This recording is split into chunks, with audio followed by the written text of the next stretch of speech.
If you've never worked at camp before, you might have some preconceived notions about what it's going to be all about. We're here as the Summer Camp Mythbusters to bust 6 of the biggest myths about working at summer camp. Tune in to hear about the myths and also to learn some fancy words from Oliver. Hear about how vampires and camp counselors aren't super different and how working at camp will be an experience that will change your life forever. Matt also thinks your real friends suck. Okay, well, I can't defend myself in this intro, but tune into this episode. Grab those hard hats and a sledgehammer because we're going to bust some myths. This is First Class Counselors.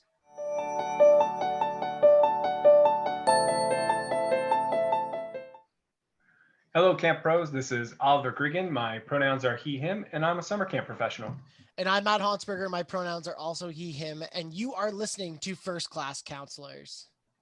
This is a series for camp directors to give to their counselors as they hire and prepare them for the upcoming summer. Because great camp directors know this to be true, that counselors will make kids come back to camp. If you have a great counselor, the kid's going to have a great experience and they're going to want to have even more great experiences. So that's why we do this show. So thanks for tuning in to First Class Counselors. Here we're going to cover one specific topic and cover the essentials as fast as we can. It's the need to knows, That can't go without the fundamentals. the basics. And before we get started, the best thing that you can do to help this show grow, because we want to show camp counselors and camp directors all around the world the pro tips that they might not actually have time to teach in staff training because there's so much to learn in so little time. The best thing you can do to help is to tell a friend about the show. If you're a counselor listening, there's no better way to geek out about camp than listening to our show and discussing it with your friends. If you're a camp director, this is free staff training for you. So please help us spread the word and get the show out to people. You can find more info about the show at gocamp.pro/FCC. All right, but what are we talking about today? What's that free training that's coming onto your table that you don't have to worry about when summer camp comes? We're talking about some myths, some legends of camp. This mythos of camp is one that is filled with legends and mystery. While much of it falls into the realms of you just need to be there to understand, or it's locked away in secrecy of never can tell games, there are a few things that we can bust for you today. What is true and untrue about some of the myths that you might have heard about when it comes to camp? And so, my intro might have been a little misleading, Oliver, because our podcasts are usually geared towards camp counselors and are pretty skill based. But we're doing this one for camp directors and camp staff who want to recruit other people to work at camp. So if you know someone that you think would be really great to work at camp, but they're not quite sure, or maybe they've watched too many camp movies or camp TV shows and have I know, I won't give it away, but maybe they have a weird impression of what working at camp will be. This is an episode for them. So please feel free to send it to them to help us help them get to the bottom of what camp is really about. I'm really excited for this episode. Yeah. And on top of that, too, if you're a first time camp counselor or you think you might be interested, and this is the podcast that you're listening to, we're hoping to clear up some of the things that you might have misunderstood or may have just assumed that are going to, make you think a little differently about camp. So, Matt, with that being said, what's your first myth? What's the first commonly misunderstood thing when it comes to summer camp? Yeah, I think this myth is around for a very good reason, and I think it might look true. But the first myth, something that you might think is true but is not true about camp, is that working at camp isn't for people like me. So if you look at the summer camp industry from the outside, or you go and drive to most camps in North America, you're going to see a lot of white people. You're going to see probably more females than males. You're going to probably see more people who love hanging out with kids. You might see people that are more like fit. And it might be really easy for you to think that this is not a place for me. And I say this out of a definite point of privilege. I'm a white person. I've been at camp, and most of the camps that I've been at have been predominantly white, with people thinking the same way, loving hanging out with kids, et cetera, et cetera. But camp needs people like you, whether you are a person of color, whether you are a person who's differently abled, whether you like kids or not. And I know that's a little controversial, but camp needs people of all different backgrounds because there's lots of jobs at camp. You might not be working with kids. Maybe you have a passion for culinary skills, so you can work in the kitchen. Maybe you like building things or like fixing things or making things look good. The maintenance team at camp might be right for you. And it might be surprising how much you actually like kids when you get to just hang out with them. Maybe you've never hung out with kids before. And I know that camp will be successful with you there helping out and filling those roles. And we need to diversify the camp industry. There are too many people missing out on the awesome experience of summer camp. So we do hope that camps out there are they're becoming more welcoming. We're doing our best to raise equity all around the industry. And we would love it if you out there were taking part. Because kids need people like you as well, people with different interests and different backgrounds, because they want to see people that they like and are hanging out. And kids are introverted, so even if you're introverted and you're not, crazy all over the place, you might connect with a kid. We hired a lifeguard at camp one year who was he was just like, he was an interesting guy. He was quite introverted, very good at being a lifeguard, very great at the pool maintenance that had to happen. And there were some kids that just like loved hanging out with him. And he wasn't so sure what to think of them at the start. But then at the end of the summer, you could tell that he got super happy when the kids would yell, Ricky, and run up to him. So it's really exciting. And in past episodes of First Class Counselors, if you end up listening back to our one about meal times, I talk about the no thank you helping. And the no thank you helping is when you try just like one bite of something, and if you don't like it, you spit it out. And it's kind of fun because at least you're trying it. I encourage you to try the no thank you helping of camp. Work for one summer at camp. It's 2 months. It's not a huge commitment. And if you don't like it, don't work at camp again. That's okay. But I guarantee you that some of you who might think that you don't love camp are going to give it a try, and maybe you might fall in love with it a little bit. So camp is, in fact, a place for you. Yeah, and I think you hit on a really good point that every kid has different interests. I like to say that every kid is going to grow up to be somebody different, right? So if you're sitting there in college right now and you're like, I'm an engineer, like I want to go and get a, something where I can work on my engineering come summer, and you don't think that that works at camp, well, it does. You can easily find camps that offer STEM programming that you can not only in like teach that programming, but you can take that programming to the next level and show your skills in engineering while teaching these kids. And the most important thing is, if you don't go to camp, or someone like you who's really into engineering or something else out there that you might be in a field that you think this doesn't apply to camp, then that means that there's a kid who comes to camp who doesn't know what they want to do with their life, doesn't know where they're going, what their dream job is, who hasn't met you yet. And I can tell you as a counselor, one of the first things that you do is you talk about your passions, you talk about the things that you care about, and you implement them into your cabin. And then you might be the person who inspires that kid to become an engineer, or it might inspire them to become an amazing author one day, or an amazing painter, or something. Because you said, you know what, I'm going to take my skill, I'm going to bring it to camp, I'm going to show kids what I'm passionate about, because every kid is different. And if camp doesn't have those different people as counselors, kids are less likely or going to struggle to find some of the things that they're passionate about early on. You could be that link. So I love that point, Matt. Thank you for letting me tack on the end there. What I want to talk about, one myth that is my favorite myth, and the one I probably hate the most, is what you see in movies or on TV is not camp. Please don't think it is. Although it may look close to camp, the aesthetics might be the same. Jason from Friday the 13th is not going to be at camp. Although I do know the camp that was filmed at, and I've been to the diner that is in the movie. It's really cool. But nothing like what camp is. And on top of that, there are some other really great camp movies you may have seen or want to go and see, or TV shows like Wet Hot American Summer, Meatballs, Parent Trap, Heavyweights. For TV shows, there's Bug Juice and Bunked.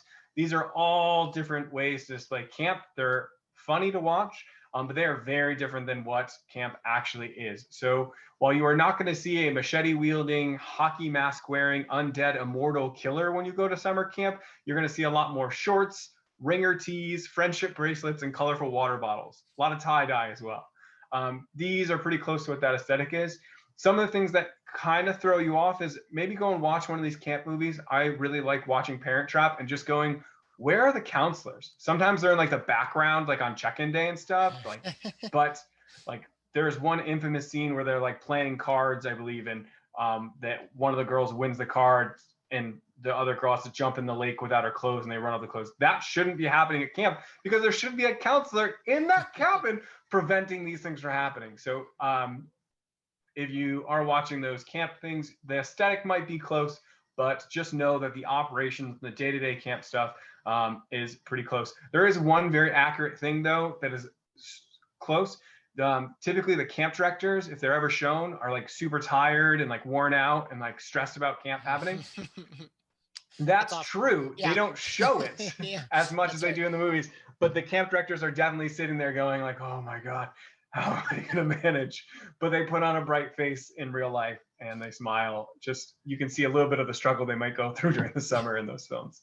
I would also say that, you know, if you want the actual picture of what camp is going to be, then you can ask that of what, if you're in an interview process or if you're interested, you could just call up a camp office and say, hey, I'm interested in applying. Is there any information you can send me about what the day to day of the job looks like?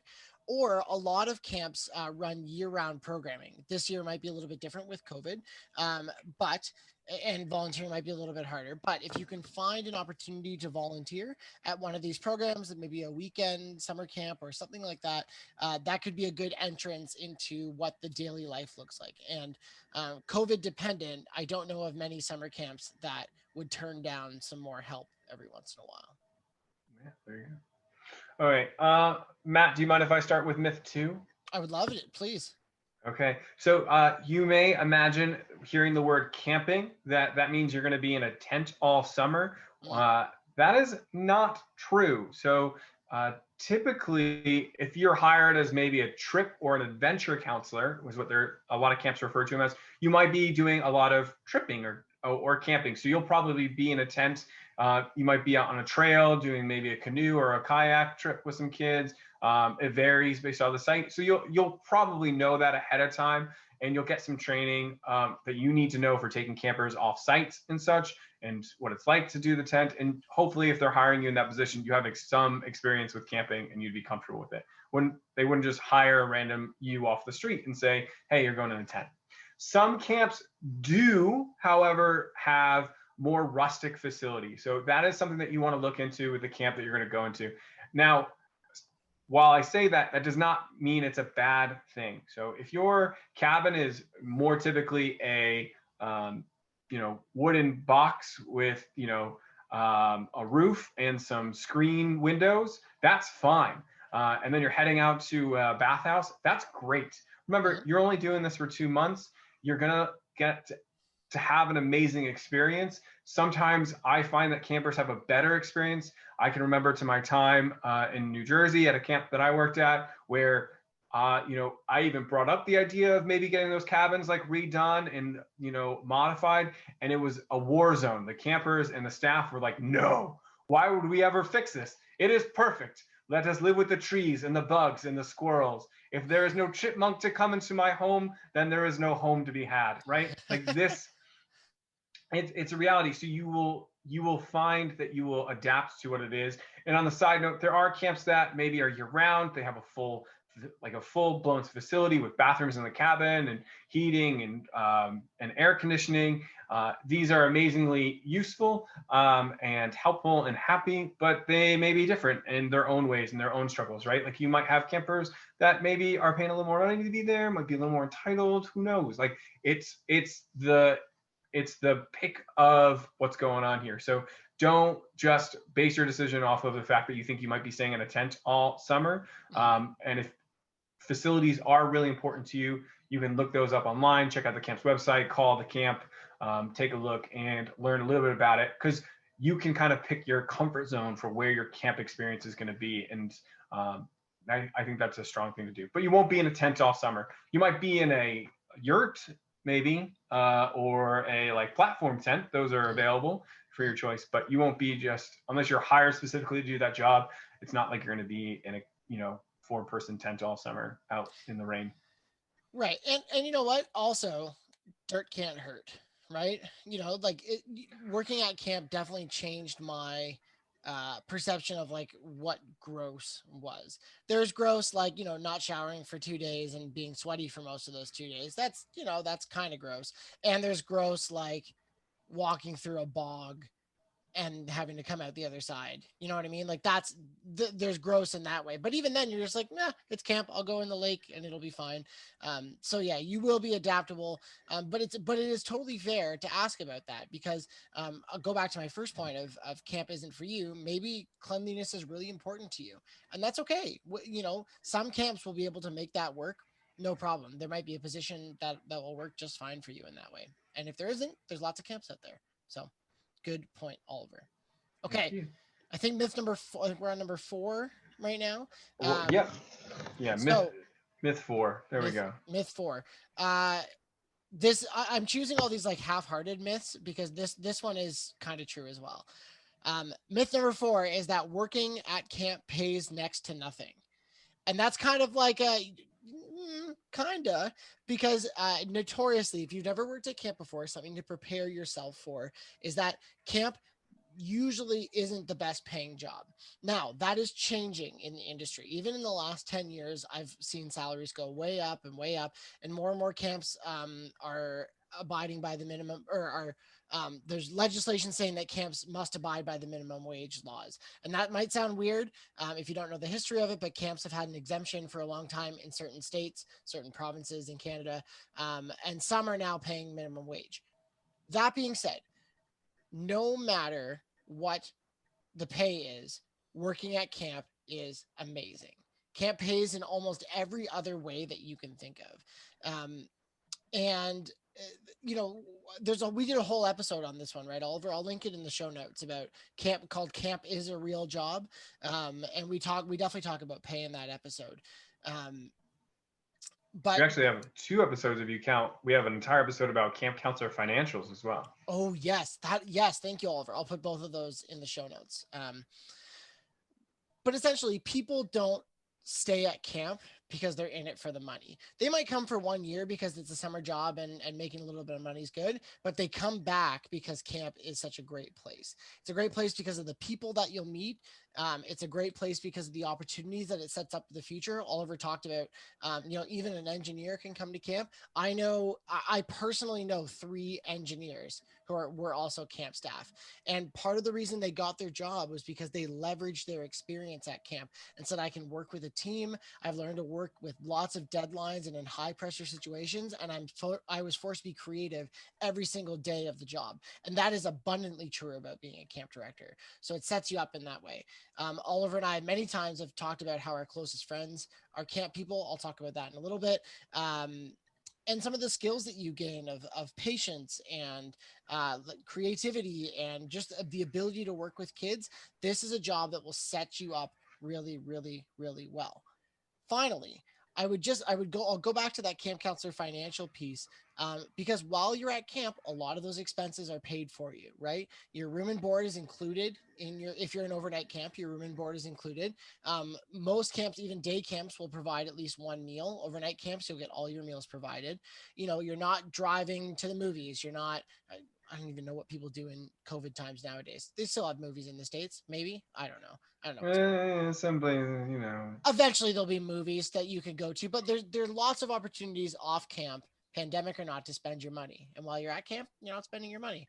So you actually don't lose as much money as you think you would working at camp. So even though the pay is not perfect, it is A, getting there, and B, it is worth so much more than just what's going to come in your paycheck every 2 weeks. Exactly. And if you want to know more about those, we have an episode earlier that we did that's all about camp being a real job. We have the wonderful Kim Acock who joined us for that. And then we also have a Camp Financials, which covers a lot of the things that you would need to know if you are taking on the job of camp counselor that you want to know about. So please check out those 2 shows. They're fantastic and they are super educational. For myth number 5, I said, I loved camp as a camper. I will love it as a staff member. Yeah, no, don't just assume because you love camp as a camper, you are going to love it as a staff member. This is so important. As a camper, you are being served. People are giving you the experience. Someone is putting you first, putting you number 1, and serving you. If you become a counselor, you are now going to be the person serving, which means you become second. You are Mm. not the most important person. The camper becomes the most important person. And if you don't buy into that fact, it is a hard and thankless job because you won't start to see the positives that come from serving others, which is extremely important. I like to talk about this really important word to myself, which is called, or something that we give to counselors, and calling them altruistic. It means it's a fancy word for saying they're selfless. They serve others. They like that feeling that they get when somebody else is positively benefited from them. Mhm. And camp does require a certain degree of abnegation or putting others first. So those are some great fancy words that you can now put into your word diary. But I love using them at camp. It increases our counselor vocabulary, but also it lets the English language expand a little bit more and explain what we're trying to do at camp. Oh, So Oliver, you're such a dork, and I love you. I know. But yeah, if your reason for working at camp shouldn't be just to stay with your friends, it shouldn't be for great sunsets, and it shouldn't be for just awesome activities. You can enjoy those things. Yes, do them at camp. Have your friends, look at the sunset, and join in on the activities. Hell, it's part of your job, right, to do those things. But if you're measuring your experience by how often you get to do those things, or like the degree in which you do them in, you're not going to enjoy being a counselor, because enjoying being a counselor is making sure other people are enjoying those things, or while those things are happening, you're helping someone who is not enjoying their camp experience, right? It's going to that homesick camper and missing a great sunset. It's not going to go down the zip line because a camper is scared of heights and the idea of being on a thin metal cord zipping through the woods or over a lake. Like, your job becomes campers first, and it means you're going to have to dismiss some of the things that you have enjoyed as a camper so that you can make sure campers are having a fantastic time.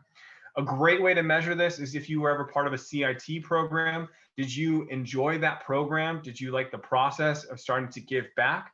Or was it you were on top of the mountain finally? You finally became a CIT after all these years. Did you buy into it and go along, or did you rebel a little bit, right? Did you say, like, I don't know if I want to do this, like, and it maybe when you're applying for a counselor, it's been like 6 months and you might forget that experience, but you really got to think about it. The hard part here is if you loved it as a camper and you're going to try to be a staff member, you might be in denial about why you love camp so much. You really need to evaluate yourself. If you're a camp director, identifying staff with this feature is really important. So asking, why does camp matter to you? Why do you want to be a counselor? You're going to be looking for counselors to give the answers of, I want to be a counselor because I want to give back my experience. I want to be a counselor because I enjoy doing things that put a smile on someone else's face. Not, well, this has always been my happy place. If it's always been your happy place, that might change when you have to start serving that happiness. So sorry, I take a very hard stance on this. I've been a camp director for long enough that I've seen it, Mhm. and you watch people kind of die out after, even staff training sometimes, when they start to realize that this might not be what they want to do, and it hurts. It hurts a lot. And I think that's on. This might not be applicable to counselors listening to this, but for directors, that's on us, right? That's on us to make sure we are showing what the realistic world is, and that's why a counselor in training. Oliver said CIT. That stands for counselor in training or leader in training program. That's why those programs and even your team camp programs, I think, should give people a glimpse into what taking on leadership at camp looks like. And if you're listening to this um, as a person who's not experienced at camp, I think we might be painting it in a like, this is the hardest job you'll ever do picture. And you're not wrong to be thinking about that because camp work is incredibly hard. Long hours, physically demanding, it's all of those things. And it is incredibly rewarding, right? It is both of those two things can be true at the same time. And even as camp directors, Oliver was saying that, like, camp directors get stressed out in the summer, and there's a reason why many camp directors hibernate for all of September. Because that's the way it is. You put your 100% into the camper experience, because you want them to have as good of an experience as you did as a camper, or you just want them to have a great experience, period. So yeah, it's a lot of work. Any other thoughts on that, Oliver, before we go on? No, I mean, I think about it like kind of like you're a volunteer to have your blood sucked by a vampire. I know that's a weird image, but like in vampire movies, there's always like those like voluntary people who are like, I love you, vampire, please let me feed you. Like that's what being a counselor is like. It's a really messed up mentality. Um, and I just feel like that might give you like an embellished example, but I feel like it will stick. Like someone, like you're not literally giving your blood to campers, although sometimes you might have minor cuts and bruises that you need to treat. But um, it sometimes it feels like you have this joy in kind of letting yourself get drained by somebody else. And like Matt said, at the end of the summer, you'll be super, super drained, but you'll feel like you served someone really well. With that being said, the vampires in my imagination are like really nice vampires. They are like not mean, cruel, like um, vampires. They're the nice ones. Oliver, you're all over the English spectrum today. You're like using altruistic and abnegation and then a loose vampire metaphor. I love it. I I'm love I'm it. I'm here for all the English majors today who should be camp counselors. That's right. That's right. Kids need words. um, okay. All right. Myth number 6. So we talked a little bit about, Oliver was just saying that how, I think another thing that goes into that theme, Oliver, is friendships, right? You build all these close friends as campers and you get to hang out with kids. A lot of camps do free choice stuff. So literally, if Oliver and I were best friends, we could just go to every session we wanted to forever, and just hang out all week. When you're a camp staff member, again, that's one thing that you put aside, is that there's a chance to build those relationships, but you are focused on the campers first. You're not always going to get to see your best friends. When it comes to relationships, though, camp ones are super powerful. So sometimes when I hear potential applicants to camp say, I'm really, my friends have all these plans for the summer, or we're going away to college next year, or next year's our last year of college, and I really just, I'm worried that I'm going to miss out. You have what I think kids still use FOMO, Oliver, fear of missing out.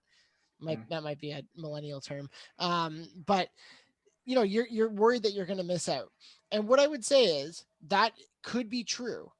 And I would also say that from my experience, the relationships that I made at camp were so incredibly powerful that those are the people that I hang out with now.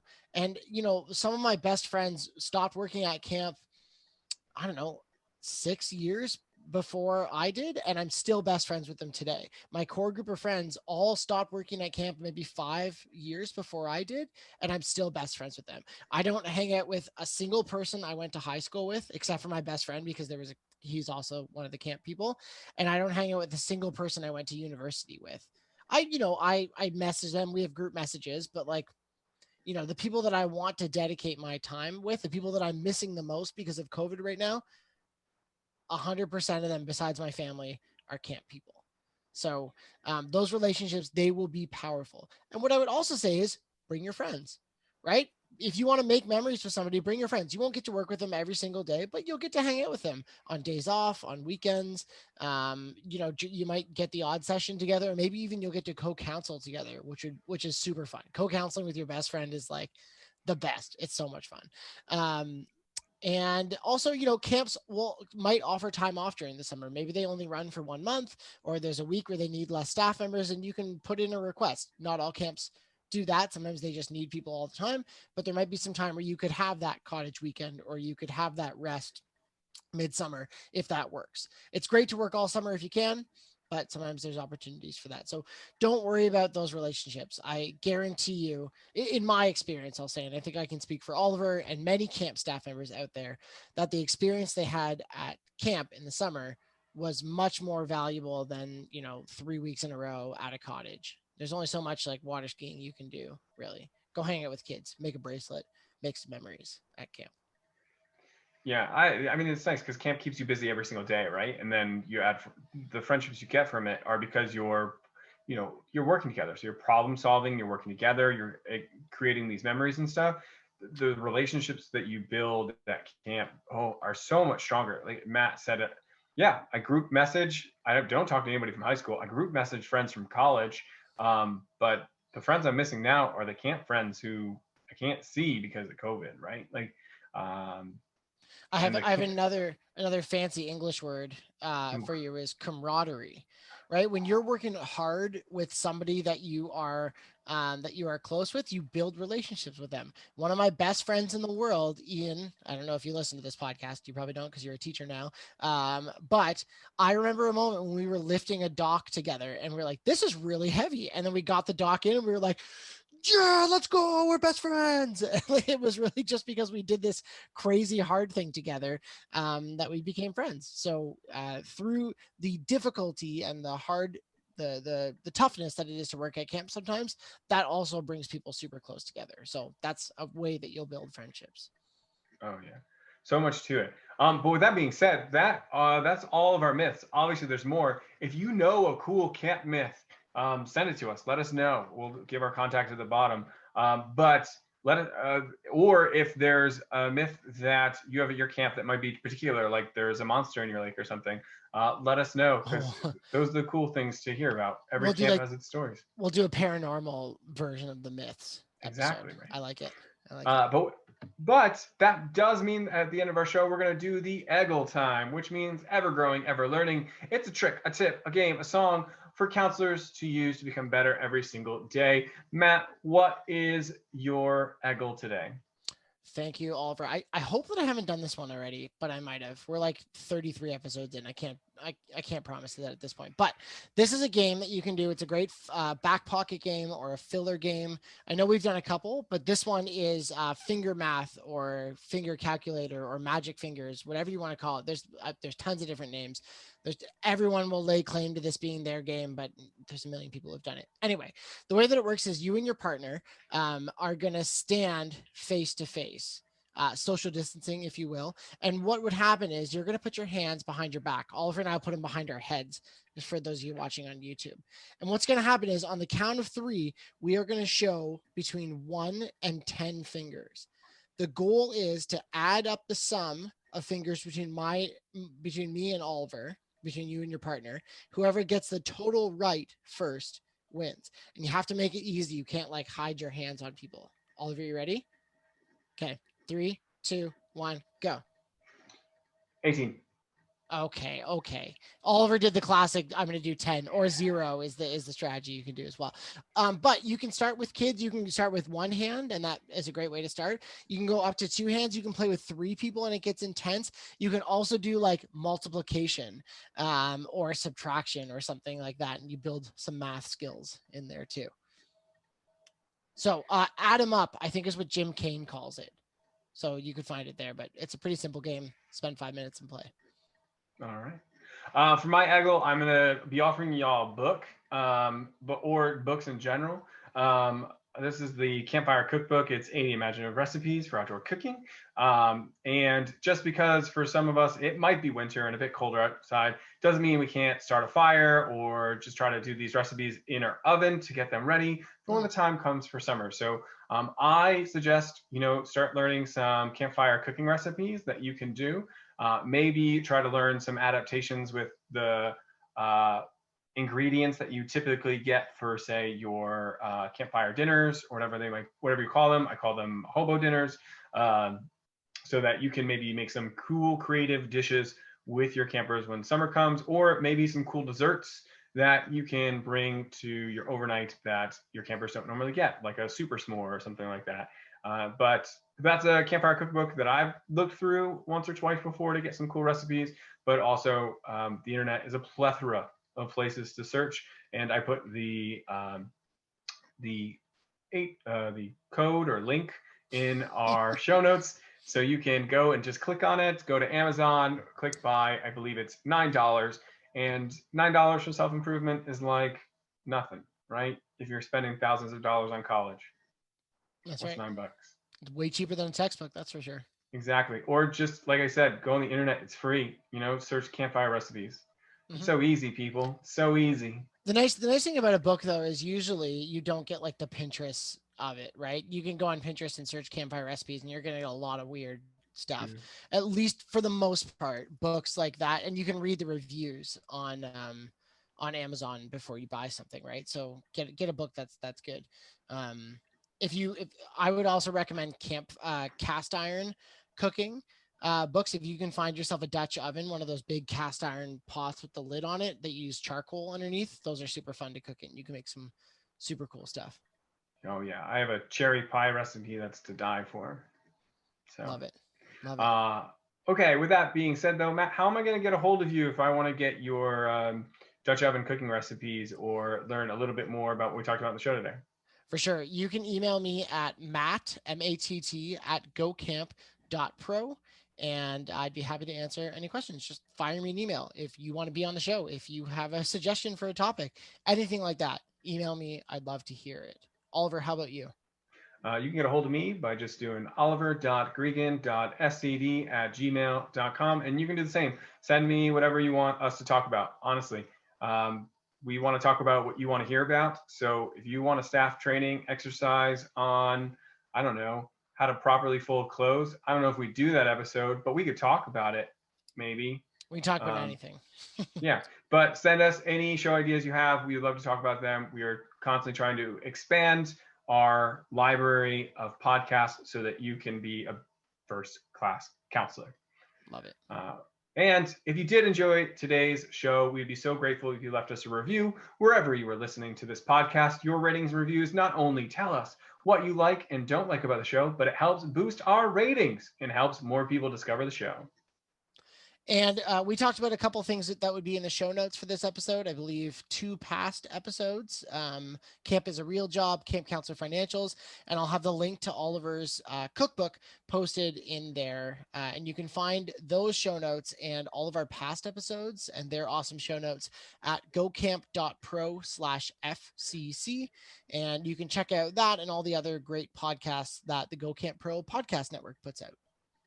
Yeah, and there is some great stuff coming these seasons. I get excited every single time one of our friends puts up an episode. They've all been amazing. I message Matt every single time, like, whoa, check this out. So with that being said, thanks for listening, friends. And remember, camp is camp and camp's all good.